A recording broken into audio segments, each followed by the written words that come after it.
전능하사 천지를 만드신 하나님 아버지를 내가 믿사오며 그 외아들 우리 주 예수 그리스도를 믿사오니 이는 성령으로 잉태하사 동정녀 마리아에게 나시고 본디오 빌라도에게 고난을 받으사 십자가에 못 박혀 죽으시고 장사한 지 사흘 만에 죽은 자 가운데서 다시 살아나시며 하늘에 오르사 전능하신 하나님 우편에 앉아 계시다가 저리로서 산자와 죽은 자를 심판하러 오시리라. 성령을 믿사오며 거룩한 공회와 성도가 서로 교통하는 것과 죄를 사하여 주시는 것과 몸이 다시 사는 것과 영원히 사는 것을 믿사옵나이다. 아멘. 찬송가 176장 우리 1절만 우리 찬송하시겠습니다. 176장입니다. 주 어느 때 다시 오실는지 아는 이가 없으니 등 밝히고 너는 깨어 있어 주를 반겨 맞으라. 주 안에서 우리 몸과 마음이 깨끗하게 되어서 주 예수님 다시 오실 때에 모두 기쁨으로 맞으라. 아멘. 이 시간 우리에게 주시는 하나님의 말씀 신약성서 데살로니가전서 5장 1절로부터 11절까지의 말씀 되겠습니다. 신약성서 332면 데살로니가전서 5장 1절로부터 11절까지입니다. 같이 읽겠습니다. 형제들아, 때와 시기에 관하여는 너희에게 쓸 것이 없음은 주의 날이 밤에 도둑같이 이를 줄을 너희 자신이 자세히 알기 때문이라. 그들이 평안하다 안전하다 할 그때에 임신한 여자에게 해산의 고통이 이름과 같이 멸망이 갑자기 그들에게 이르리니 결코 피하지 못하리라. 형제들아, 너희는 어둠에 있지 아니하며 그날이 도둑같이 너희에게 임하지 못하리니 너희는 다 빛의 아들이요 낮의 아들이라. 우리가 밤이나 어둠에 속하지 아니하나니 그러므로 우리는 다른 이들과 같이 자지 말고 오직 깨어 정신을 차릴지라. 자는 자들은 밤에 자고 취하는 자들은 밤에 취하되 우리는 낮에 속하였으니 정신을 차리고 믿음과 사랑에 호신경을 붙이고 구원의 소망의 투구를 쓰자. 하나님이 우리를 세우심은 노하심에 이르게 하심이 아니오 오직 우리 주 예수 그리스도로 말미암아 구원을 받게 하심이라. 예수께서 우리를 위하여 죽으사 우리로 하여금 깨어있든지 자든지 자기와 함께 살게 하려 하셨느니라. 그러므로 피차 권면하고 서로 덕을 세우기를 너희가 하는 것 같이 하라. 아멘. 할렐루야. 오늘 이 아침에도 함께 기도하시는 우리 사랑하는 모든 믿음의 성도 여러분, 여러분의 가정 또 여러분의 기도의 제목 위에 하나님의 크신 은혜와 평강의 축복이 함께 하시기를 이 시간 주의 이름으로 간절히 축원합니다. 데살로니가 교회는 짧은 기간 동안에 세워진 교회였지만 매우 모범적인 교회였다 하는 것을 우리는 앞서 말씀을 통해 보았습니다. 자, 그렇다고 해서 데살로니가 교회가 문제가 아예 없었느냐? 그건 아니었습니다. 특히 종말에 대한 잘못된 이해로 혼란을 겪었습니다. 여러분, 종말에는 두 가지의 종말이 있습니다. 하나는 개인의 생명이 다하는 개인적인 종말이 있고 하나는 우주적인 종말이 있습니다. 자, 개인적인 종말은 개인의 죽음의 날을 의미하는 것이죠. 데살로니가 성도들은 예수님이 곧 다시 오셔서 자신들을 하나님의 나라로 인도하실 것이라 확신하고 믿었습니다. 그런데 예수님이 더디 오시고 또 기다리는 동안 여러 성도들이 죽는 성도들이 생겨난 것입니다. 자, 미리 죽은 성도들은 어떻게 되는 것이냐 하는 문제로 또 데살로니가 교인들 안에 혼란이 생긴 것 같습니다. 자, 앞서 바울은 성도의 죽음을 잠이라고 했습니다. 잠이 무엇입니까?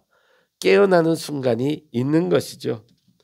주님의 나팔 소리가 울리면 잠에서 깨어나듯 우리 모두는 죽음에서 일어나게 될 것입니다.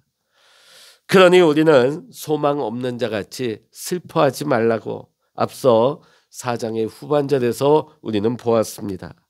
오늘 이어지는 본문의 5장은 우주적인 종말, 이 세상의 마지막과 관련이 있습니다. 자, 예수님 다시 오시는 그날, 이 땅에 새 하늘과 새 땅이 임하게 되면 세상의 모든 악은 최종의 심판을 받게 되는 것입니다. 자, 1절의 말씀 보면 형제들아 때와 시기에 관하여는 너희에게 쓸 것이 없음은. 자, 그런데 막상 그 재림의 때에 대하여는 너희에게 쓸 것이 없다, 이렇게 말하고 있습니다. 자, 2절의 말씀 보면 주의 날이 밤에 도둑같이 이를 줄을 너희 자신이 자세히 알기 때문이라. 바울은 지금 예수님께서 재림하시는 날을 주의 날이라고 하고 있습니다. 주의 날이 되면 세상 모든 사람들은 갈림길 앞에 서게 됩니다. 갈림길 앞에 선 사람들은 두 갈래 길로 나누게 되죠. 빛의 자녀이냐 어둠에 속한 자녀이냐. 우리가 사는 세상은 어둠과 죄의 권세가 지배를 하고 있습니다. 그러나 우리 예수님께서는 이 땅에 빛으로 오셨습니다. 그러므로 예수 그리스도를 시인하고 고백하고 영접한 우리 그리스도인들은 누구나가 다 예수 그리스도를 영접할 때에 빛의 자녀가 된 것입니다. 그런데 우리는 원래 어둠 속에 헤매던 어둠의 자식들이었습니다. 그런데 우리 예수님께서, 빛 대신 예수님께서 우리를 어둠으로부터 건져주셨습니다. 우리가 이 큰 은혜를 입었습니다. 우리가 이 큰 은혜를 입었으니 이제는 우리가 빛의 자녀로 살아야 하는 것입니다. 자, 그렇다면 어둠에 속한 자들은 주의 날이 어떤 날이 될까요? 2절과 3절의 말씀 읽어보십니다. 주의 날이 밤에 도둑같이 이를 줄을 너희 자신이 자세히 알기 때문이라. 그들이 평안하다 안전하다 할 그때에 임신한 여자에게 해산의 고통이 이름과 같이 멸망이 갑자기 그들에게 이르리니 결코 피하지 못하리라. 자, 지금 사도 바울은 두 가지 비유를 들어 말씀하고 있습니다. 첫 번째는 그날이 도둑같이 임한다. 여러분, 도둑은 예고 없이 찾아오죠. 그리고 전혀 예기치 않은 순간 가장 우리가 취약할 때에 오는 것입니다. 자, 두 번째 비유는 임신한 여자에게 해산의 고통이 이름과 같이 임한다는 것입니다. 자, 출산 예정일이 아무리 가까이 되어도 마지막 출산의 진통이 언제 올런지는 아무도 알 수가 없습니다. 자, 오늘 이 두 비유의 공통점이 무엇입니까? 갑자기 임한다는 것이죠. 갑자기 임한다. 자, 그런데 강조점은 좀 달라요. 자, 도둑은 올 수도 있고 안 올 수도 있어요. 그러나 임산부에게 이 출산은 반드시 오게 되는 거죠. 자, 이와 같이 주님의 날은 반드시 오는 것입니다. 올 수도 있고 안 올 수도 있는 것이 아니라 임산부에게 진통이 오는 것 같이 주의 날은 결코 피할 수 없는 반드시 우리에게 찾아오는 날이 되는 것입니다. 그런데 대부분의 사람들은 그날을 의식하지 않고 살아갑니다. 설마 무슨 일이 있겠어? 자, 그 주의 날은 언제 임한다는 거예요? 오늘 말씀 보니까 평안하다, 안전하다. 전혀 그런 일들이 일어나지 않을 것 같은데 일어난다는 것입니다. 당시 로마 제국의 슬로건이 평화와 안전이었습니다.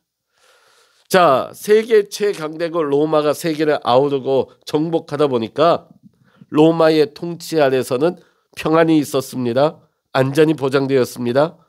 이게 팍스 로마나, 힘에 의한 평화와 안전을 그들은 슬로건으로 내세운 것이죠.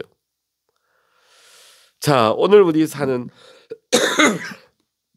세상은 어떻습니까?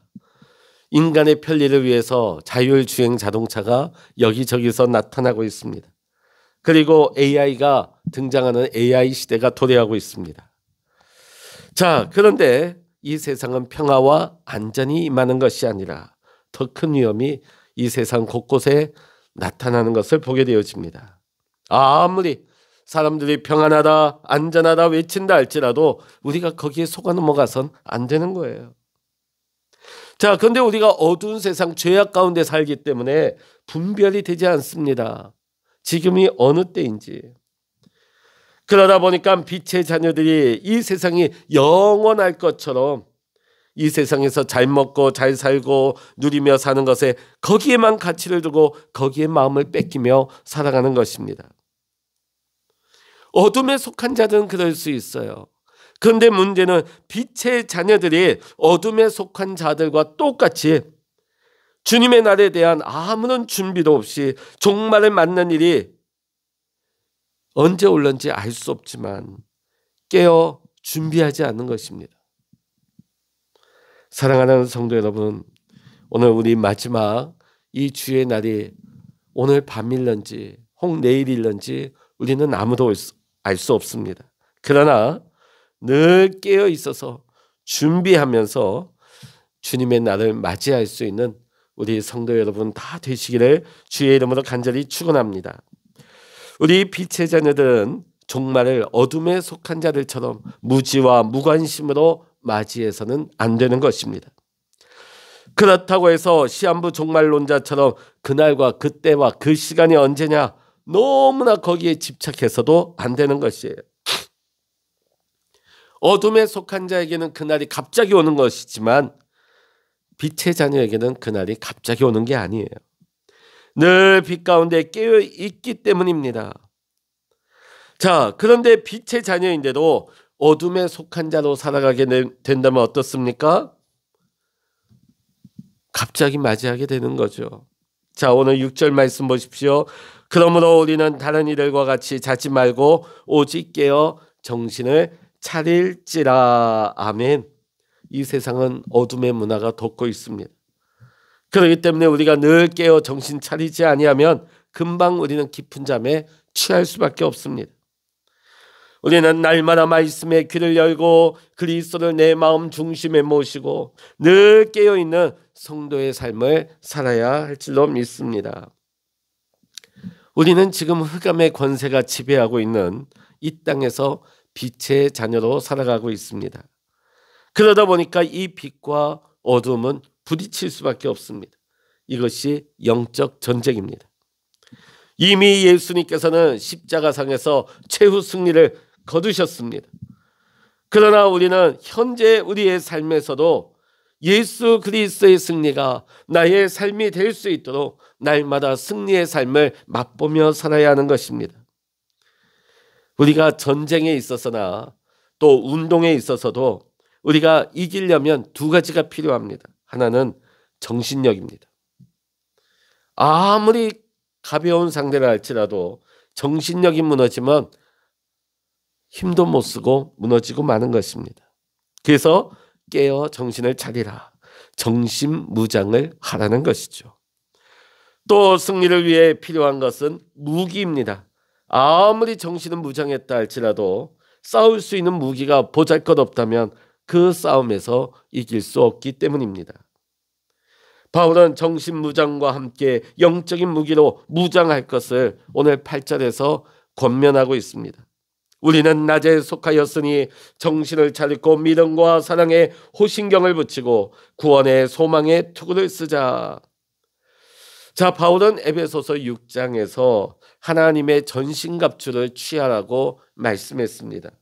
진리의 허리띠, 의의 호신경, 복음의 신, 믿음의 방패, 구원의 투구, 말씀의 검으로 무장하라 했습니다. 자, 그런데 오늘 데살로니가 전서에서는 그 요약으로 두 가지만을 말하고 있습니다. 믿음과 사랑의 호신경, 그리고 또 하나는 구원의 소망의 투구입니다. 호신경은 뭘까요? 우리의 가슴을 보호하는 흉배입니다. 투구는 뭘까요? 우리의 머리를 보호하는 것입니다. 이 가슴은 느끼는 곳이고 우리의 머리로는 생각하고 판단하는 것입니다. 우리의 감성과 우리의 지성을 보호하라는 것이죠. 자, 그러면 어떻게 우리의 가슴을 보호해야 될까요? 믿음과 사랑으로 보호해야 합니다. 우리가 신앙생활 하다 보면 의심이 들 때가 있습니다. 내가 바라고 원하는 대로 되지 않으면 하나님이 정말 계실까? 하나님이 나를 사랑하신 것이 맞나?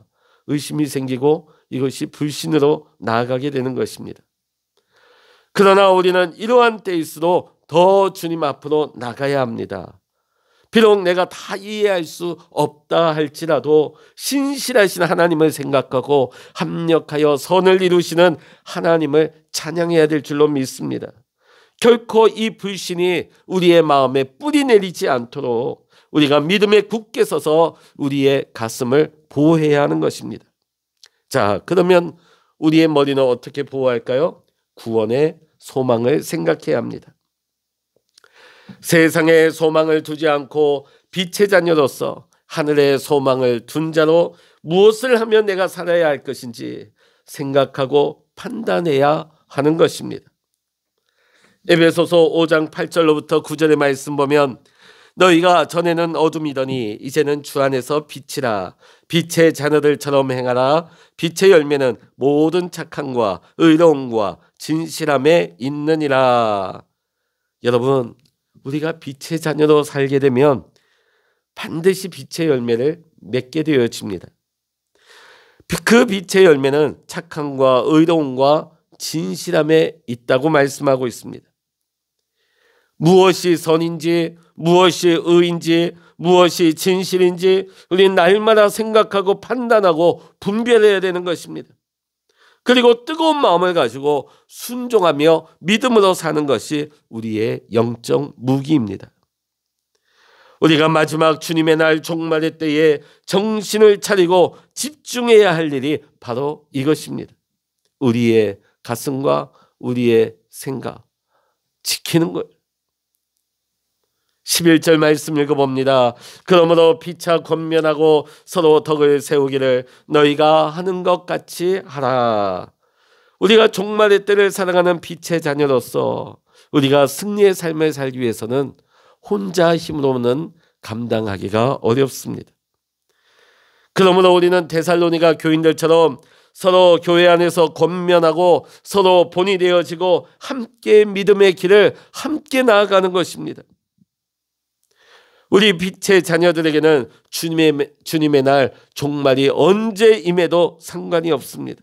왜냐하면 늘 그날을 생각하며 의식하며 준비하고 살기 때문에 언제 찾아와도 걱정이 없는 것입니다. 우리가 이 세상 살면서 결혼도 하고 집도 사고 우리가 세상 일도 하지만은 언제나 주님 오실 것을 의식하며 사는 것입니다. 우리가 이 땅에서도 주님과 동행하며 살지만 우리가 장차 주님의 날 주의 얼굴을 마주하게 되는 그 날에 어느 날보다도 그 날을 소망하면서 빛의 자녀로 주님의 승리를 오늘도 내 삶 속에 맛보며 누리며 살아갈 수 있는 우리 성도님들 다 되시기를 이 시간 주의 이름으로 간절히 축원합니다. 기도하시겠습니다. 할렐루야. 하나님 아버지, 언제 주님 다시 오실는지 그 주님의 날을 우리는 알 길이 없지만은 우리는 지혜로운 다섯 처녀와 같이 늘 깨어 있어 단장하며 준비하여 주님 언제 오신다 할지라도 두려워하지 아니하며 당황하지 아니하며 일어나 주를 영광 중에 배없는 하나님, 우리 모든 믿음의 성도님들 다 되게 하여 주시옵소서.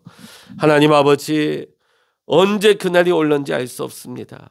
우리가 세상의 어둠에 속한 자들과 똑같이 먹고 마시고 즐기는 일에만 몰두하지 말게 하시고, 비록 우리가 죄악된 세상 가운데 살아간다 할지라도 늘 주님 생각하며 주님 의식하면서 주의 말씀을 의지하여 살아갈 때에 오늘 우리의 삶이 날마다 주님을 바라보면서 주의 날을 예비하는 승리의 삶을 살아가게 하여 주시옵소서.